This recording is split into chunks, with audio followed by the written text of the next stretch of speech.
नमस्कार दोस्तों, आज का सबसे बड़ा सवाल, सीमा हैदर पाकिस्तान क्यों नहीं गई? तो आइए हम लोग जानेंगे इसके पीछे की कहानी को। तो 22 अप्रैल 2025 को जम्मू कश्मीर के पहलगाम के बैसरन मैदान में 5 सशस्त्र आतंकवादियों द्वारा हमला हुआ था। उसमें 26 भारतीय नागरिक मरे गए थे। आतंकवादियों ने मुख्य रूप से हिंदू पर्यटकों को निशाना बनाया था। हालांकि इसमें एक ईसाई पर्यटक और एक स्थानीय मुस्लिम भी मरे। तो इस घटना से सीमा हैदर का नाम जोड़ा जा रहा था और यह भी बताया जा रहा था कि सीमा हैदर पाकिस्तानी जासूस है और वो बिना पासपोर्ट के इंडिया में आई है। तो इन सारी बातों को मद्देनज़र रखते हुए भारत सरकार ने फैसला लिया था कि सीमा हैदर को पाकिस्तान जाना होगा, मगर सीमा हैदर पाकिस्तान गई नहीं। ऐसा क्यों हुआ? इसके पीछे का कारण क्या था? तो आप मेरे साथ बने रहिए। मैं बताने जा रहा हूँ सीमा हैदर की असलियत, कि वह भारत कैसे आई और पाकिस्तान क्यों नहीं गई। तो सबसे पहले हम लोग चलते हैं आज से लगभग 6 साल पहले, यानी कोरोना काल में, जब सीमा हैदर का प्यार होता है भारतीय सचिन से। तो देखिए, सीमा हैदर पाकिस्तान के कराची में रहने वाली है, जिसके पिता एक रिक्शा चालक है और वो रोज काम करके रात में आते हैं 8 या 9 बजे के करीब में। और इसी दौर में सीमा हैदर का प्यार हो गया रहता है पाकिस्तान के एक लड़का जिसका नाम है जहीर, उसी से हो गया रहता है। सीमा हैदर उससे इतना ना प्यार कर लेती है कि वो सोचती है कि मेरा शादी हो तो जहीर से। लेकिन यह बात सीमा हैदर के पिता को मंजूर नहीं था। तो वो क्या करते हैं, गुलाम हैदर से सीमा का अरेंज मैरिज करा देते हैं, जो उसकी दूसरी बीवी यह होती है, क्योंकि गुलाम हैदर का शादी पहले ही हो गया रहता है, यानी कि गुलाम हैदर पहले से शादीशुदा है।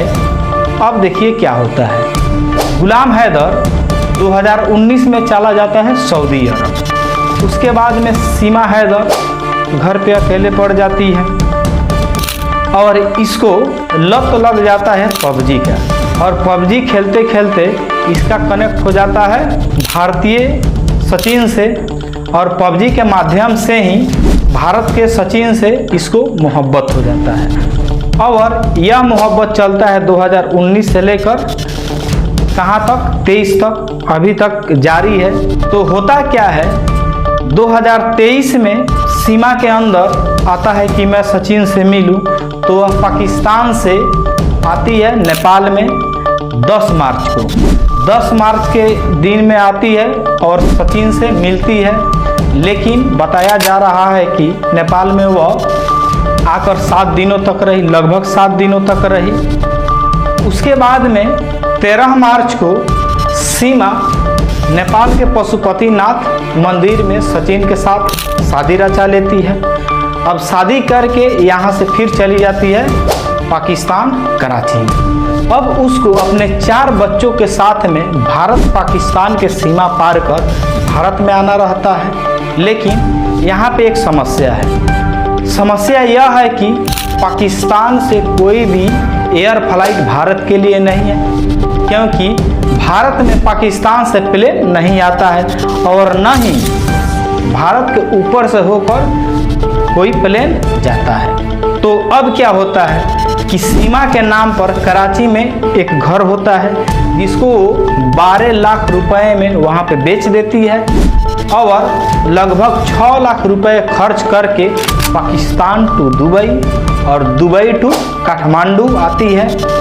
तो यहाँ तक उसका जो पासपोर्ट होता है सही होता है, लेकिन नेपाल से इंडिया में आने के लिए उसके पास कोई पासपोर्ट नहीं होता है। यानी समझिए कि उसके पास फर्जी पासपोर्ट होता है और उसी फर्जी पासपोर्ट पर यहाँ पे आती है।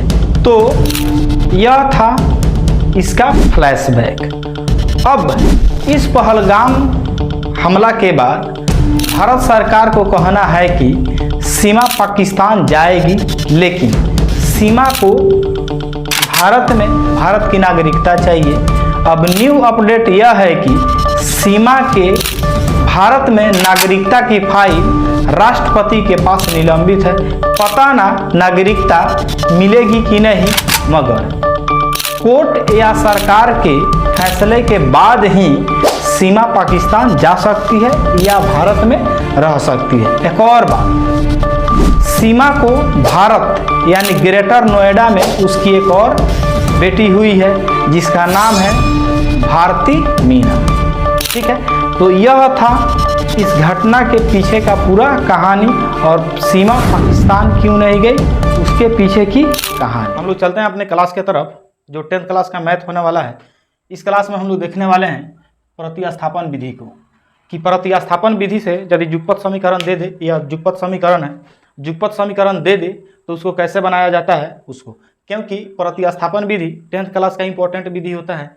इस विधि पर 3 नंबर का क्वेश्चन पूछता है, तो इस क्लास में हम लोग अपने 3 नंबर को पक्का करने वाले हैं। तो आप लोग मेरे साथ बने रहिए, मैं चालू करता हूँ। तो देखिए यहाँ पे एक समीकरण दिया है x + y = 3, x - y = 5 दिया हुआ है। अब इसको हल कैसे किया जाता है उसका देखिए कुछ रूल्स होता है, कुछ विधि होता है।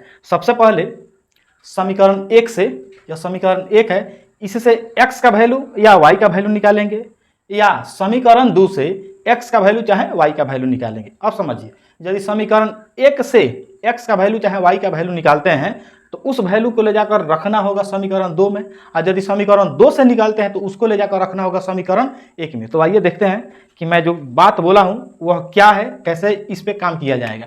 तो चलिए सबसे पहले हम लोग लिखेंगे समीकरण 1 से, समीकरण 1 से, क्योंकि अब आपका मन है 1 से बनाइए तो आता है, 2 से बनाइए तो जनरली 1 से ही बनाया जाता है।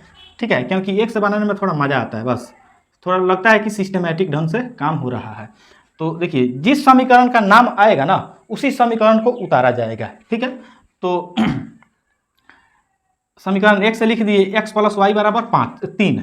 अब इसमें हम लोगों को क्या करना है, क्या मैंने बताया, तो मैंने बताया कि यहाँ से x का वैल्यू चाहे y का वैल्यू निकालना है। तो हम निकालते हैं x का वैल्यू, आप भी x का वैल्यू ही निकालिएगा क्योंकि मज़ा आएगा। y का भी वैल्यू निकल सकता है, लेकिन देखिए अब x का वैल्यू कितना आ गया है, 3 - y आ गया है, यह हो गया समीकरण 3। तो इसके बारे में थोड़ा सा हम लोग समझ लेते हैं कि ई एक्स्ट्रा काम समीकरण 3 को क्यों लाया गया है। ठीक है, तो देखिए x का वैल्यू आ गया है कितना, 3 - y। अब यदि आगे हम लोग काम करते हैं वहाँ पे x आएगा ना, x, तो उस x को हटाकर वहाँ पे हम लोग रखेंगे 3 - y को। इस बात को याद रखिए, x को हटाकर वहाँ पे क्या रखेंगे, 3 - y को रखने वाले हैं। तो चलिए, तो देखिए अभी मैंने बताया है कि समीकरण 1 से जब काम कीजिएगा तो 2 में रखिएगा, और समीकरण 2 से काम कीजिएगा तो 1 में रखिएगा। तो हम लोगों ने क्या काम किया, समीकरण 1 से, तो अब इस वैल्यू को किस में रखेंगे, तो समीकरण 2 में रखेंगे। लिखेंगे x का मान समीकरण 2 में रखने पर, ठीक है, मैंने लिखा x का मान समीकरण 2 में रखने पर। तो देखिए किस समीकरण का नाम आया है, 2, तो 2 को उतारेंगे, चूंकि x - y = 5। अब बताइए, अभी मैंने बताया कि जहाँ पे x आएगा वहाँ पे क्या करेंगे, उस x को हटाएंगे और x के वैल्यू को लाएंगे। तो देखिए यहाँ पे x आया है तो यह x तो हटेगा, तो इसके बदले में क्या आएगा, तो यह आएगा 3 - y। तो 3 - y, या पहले से यहाँ पे -y है तो -y = 5 हो गया। ठीक है, उसके बाद में आगे देखिए, 3 है तो 3 लिखेंगे, 3 है तो 3। देखिए एक यहाँ पे -y है, एक यहाँ पे -y है, एगो -y कितना हो गया, 2 -y हो गया, बराबर 5 है तो 5। अब इसमें से क्या करते हैं, y का वैल्यू हम लोग निकालते हैं। ठीक है, तो y का वैल्यू निकालने के लिए 2y को इधर छाटेंगे, आप 5 माइनस यहाँ पे 3 लिख देंगे, अपना काम हो जाएगा। तो -2y बराबर हो जाएगा कितना, 2, घटेगा तो 2 हो जाएगा, यानी y बराबर कितना हो जाएगा, 2/-2 कट के 1 हो गया, यानी y का वैल्यू आ गया कितना, -1। ठीक है, y का वैल्यू हम लोग निकाल दिए कितना, -1। अब हम लोग क्या काम करेंगे कि y का वैल्यू समीकरण 1 में रखेंगे, या समीकरण 2 में रखेंगे, या समीकरण 3 में रखेंगे। ठीक है, तो इसमें सबसे इजी यदि आप लोग देखिएगा, 1 नंबर 2 नंबर और 3 नंबर के बीच में, तो 3 नंबर आप लोगों को थोड़ा इजी लगेगा। क्यों? क्योंकि डायरेक्ट राइट साइड में y का वैल्यू रखिए, अपना x का वैल्यू आ जाएगा। ठीक है, तो रखते हैं यहाँ पे। अब लिखेंगे y का मान समीकरण 3 में रखने पर आप लोग लिख लीजिएगा, y का मान समीकरण 3 में रखने पर। तो किस समीकरण का नाम आया है? 3 नंबर का नाम आया है। तो चूंकि x बराबर क्या हो जाएगा? 3 माइनस y हो जाएगा, यानी 3, यह माइनस है तो माइनस। उसके बाद में देखिए इस y का वैल्यू कितना आया है? तो -1 आया है। ठीक है, या 3 माइनस माइनस प्लस 1 बराबर कितना हो गया? 4 हो गया। तो अपना आंसर आ गया फाइनली x बराबर 4 और y बराबर कितना आ गया? -1। यही आंसर है। ठीक है, तो यह आप लोगों को अच्छा लगा होगा, आप लोगों को समझ में आया होगा। एक बार और देख लीजिए, बस समीकरण 1 से काम करके 2 में रखना है और समीकरण 2 से काम करके 3 में रखना है, अपना काम हो जाएगा। बस कितना स्टेप में? 1 स्टेप, 2 स्टेप और यह तीसरा स्टेप, 3 स्टेप में अपना काम कर लेना है। 1 नंबर से 2 नंबर में और 2 नंबर से 3 नंबर में अपना काम फाइनल। इसको आप लोग थोड़ा भारी मत समझिएगा, प्रोसेस थोड़ा लंबा है, भारी नहीं है। 1 से 2, 2 से 3 अपना काम फाइनल हो गया। ठीक है, अब हम लोग चलते हैं थोड़ा सा इस क्वेश्चन से हट कर, ठीक है, थोड़ा सा डिफिकल्ट क्वेश्चन की तरफ चलते हैं। आप लोग मेरे साथ बने रहिए। तो आइए देखते हैं क्वेश्चन नंबर 2 को। तो क्वेश्चन नंबर 2 यहाँ पे है x + y = 7, 3x - 2y = 11 है। ठीक है, सेम वैसा ही काम करेंगे। तो देखिए काम करने का तरीका क्या है हम लोगों का। तो लिखेंगे समीकरण 1 से, तो समीकरण 1 यही ना है, यहाँ पे उतार दिए। यहाँ पे अभी मैंने बताया कि x का वैल्यू निकाल लीजिएगा, तो x का वैल्यू निकालिएगा तो 7 - y हो जाएगा। अब इसी वैल्यू को क्या करेंगे? तो समीकरण 2 में रखेंगे। तो देखिए समीकरण 2 कितना है? तो यहाँ पे दिया है 3x - 2y = 11, 3x - 2y = 11 दिया है। अब देखिए हम लोगों को क्या करना है? तो x के जगह पर x का वैल्यू रख देना है। ठीक है, तो देखिए लेकिन यहाँ पे पहले से ही इस x के साथ में 3 है, तो जो संख्या रहेगा उसको छाटेंगे गुना में। ठीक है, तो गुना में छाट लिए। इसका वैल्यू कितना है? तो 7 - y है, तो लिख दिया, -2y है तो 2y = 11 है, तो 11। अपना काम फाइनल हो गया। उसके बाद में देखिए इसको हम लोग और आगे बढ़ाते हैं। तो देखिए जो भी संख्या कोष्ठ के बाहर रहता है वह कोष्ठ के अंदर वाला संख्या को गुना कर देता है। जैसे यह बाहर है, यह दोनों अंदर है, तो गुना करेगा। 3 × 7 = 21 हो गया, माइनस y में 3 से गुना कीजिएगा तो 3y, माइनस बाहर 2y है तो 2y, बराबर 11 है तो 11। इतना काम हो गया। अब क्या करेंगे? 21 माइनस, देखिए 3 गो कर्जा, 2 गो कर्जा, कितना कर्जा? 5 गो कर्जा। तो यहाँ पे लिखेंगे 5y है लेकिन कर्जा में है। ठीक है, यहाँ से अब y का वैल्यू निकालेंगे। तो y का वैल्यू निकालने के लिए इसको जाना होगा राइट साइड में। तो 5y बराबर हो जाएगा कितना? तो 11 में से 21 घटेगा तो कितना हो जाएगा? -10। यह माइनस से माइनस गया, y बराबर 10/5 आया, तो 5 दूना 10, यानी y का वैल्यू कितना हो गया? 2 हो गया। y का वैल्यू अपना 2 आ गया। अब लिखेंगे y का मान समीकरण 3 में रखने पर। तो देखिए तो समीकरण 3 कितना है? तो x बराबर 7 - y है, या 7 - 2 बराबर कितना हो जाएगा? 5 हो जाएगा। यानी x का वैल्यू कितना आ गया? 5, और y का वैल्यू कितना आ गया? 2 आ गया। ठीक है, यही अपना आंसर हो गया। ठीक है, बात समझ गए? तो देखिए पहले वाला जो क्वेश्चन था उसमें दोनों ऊपर वाला समीकरण और नीचे वाला समीकरण, यानी समीकरण 1 और समीकरण 2 में x और y का कोई गुणांक नहीं था। इसमें यहाँ पे गुणांक है, एगो में गुणांक है। अब की बार जो हम लोग क्वेश्चन पढ़ने वाले हैं 3 नंबर, उसमें दोनों में गुणांक होगा, ऊपर वाला में भी गुणांक होगा, नीचे वाला में भी गुणांक होगा। आप लोग मेरे साथ बने रहिए, मैं उसको बताने जा रहा हूँ। ठीक है, और एक और बात, यदि आप लोगों को यह वीडियो अच्छा लगेगा ना तो अपने दोस्तों के पास शेयर कीजिएगा, लाइक जरूर कीजिएगा। चलिए हम लोग चलते हैं क्वेश्चन नंबर 3 की तरफ। तो ये वाला क्वेश्चन है दोनों क्वेश्चन से थोड़ा सा हट के, क्योंकि फर्स्ट वाला में भी गुणांक है और सेकंड वाला में भी गुणांक है। तो हम लोग क्या लिखेंगे? समीकरण 1 से, तो 1 में यही ना दिया है, लिख दिए। अब हम लोगों को यहाँ से क्या निकालना है? तो सिर्फ y का वैल्यू सिर्फ x का वैल्यू निकालना है। ठीक है, तो यहाँ पे 5x छाट देंगे, 9 माइनस हो जाएगा 8y। उसके बाद में देखिए इस x के साथ में गुणांक है तो लिख देंगे कितना? 9 माइनस 8y/5। क्यों? तो यह गुणांक है, गुना में है, तो इधर जाएगा तो भागा में आएगा। ठीक है, तो देखिए हम लोगों को सिर्फ x का वैल्यू निकालना है, ना कि 5x का वैल्यू।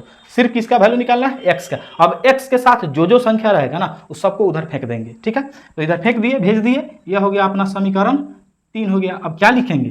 तो लिखेंगे x का मान समीकरण कितना में रखने पर? तो 2 में रखने पर। तो देखिए समीकरण 2 कितना है? तो समीकरण 2 है 2x + 3y = 4 दिया है। ठीक है, अब देखिए तो यहाँ पे किसका वैल्यू दिया है? तो x का वैल्यू दिया है यहाँ पे, ठीक है, लेकिन x के साथ पहले से यहाँ पे गुणांक है, तो अभी मैंने बताया कि उस गुणांक को छाटेंगे, छाट दिए। x का वैल्यू कितना है, तो 9 माइनस 8y बट्टा 5 है प्लस 3y इक्वल टू 4 है, ठीक है, इतना आ गया। तो अब इसको हम लोग इधर काम करते हैं। तो देखिए अभी मैंने बताया कि जो संख्या बाहर रहेगा वह अंदर वाला संख्या में गुना करेगा। जैसे 2 बाहर है, यह अंदर है। एक और बात आप लोग समझ जाइए, स्टूडेंट्स होते हैं वह कहाँ पे गलती करते हैं, यहीं पे गलती कर देंगे। गुना करना है ना, तो ये जो संख्या है, तो आप बताइए तो ऊपर वाला संख्या में गुना करना है कि नीचे वाला, अंश में गुना करना है कि हर में। तो आप लोग याद रखिएगा, जो बाहर संख्या इसे हमेशा अंश में ही गुना किया जाता है, ना कि हर में गुना किया जाता है, ठीक है। यदि यहाँ पे हर रहता तो हर से हर में गुना करते, अंश है तो अंश से अंश में ही गुना किया जाएगा। तो चलिए गुना करते हैं। तो देखिए 9 में 2 से गुना कीजिएगा तो कितना आ जाएगा, 18 आ जाएगा। कितना आ जाएगा, 18। उसके बाद में माइनस 8 दूना 16y हो जाएगा, बटा नीचे 5 है तो 5 हो जाएगा, प्लस 3y है तो 3y बराबर 4 है तो 4। अब देखिए, अब यदि यहाँ पे हम लोग 1 कर दें तो बटा का जोड़ हो गया, और 1 और 5 का एलसीएम कितना होता है, तो 5 ही होता है। तिरछा तिरछी गुना करते हैं, 18 माइनस 16y प्लस 5 दिया 15y बराबर 4 है तो 4। अब क्या करते हैं, तो देखिए 18 है तो 18 लिखेंगे, 18 लिखेंगे। अब 15 में से 16 घट गया, एगो y बच गया, इसमें गुना कर देंगे, 5 चौका 20, तिरछा तिरछी गुना किया जाता है। तो माइनस y बराबर कितना हो जाएगा, 20, प्लस में है आ जाएगा माइनस में 18, यानी माइनस y बराबर कितना हो गया, प्लस 2 हो गया। एक और बात आप लोग यहाँ पे जान जाइए, यदि कोई चिन्ह साइन प्लस माइनस किसी संख्या के साथ में रहता है, यदि वह बायां साइड में रहेगा और संख्या के साथ में यदि दाहिना साइड में जाएगा, प्लस रहेगा तो माइनस हो जाएगा, माइनस रहेगा तो प्लस हो जाएगा। दूसरा बात, यदि माइनस बायां साइड में रहे उसको उठाकर दाहिना साइड में भेजते हैं, नो चेंज।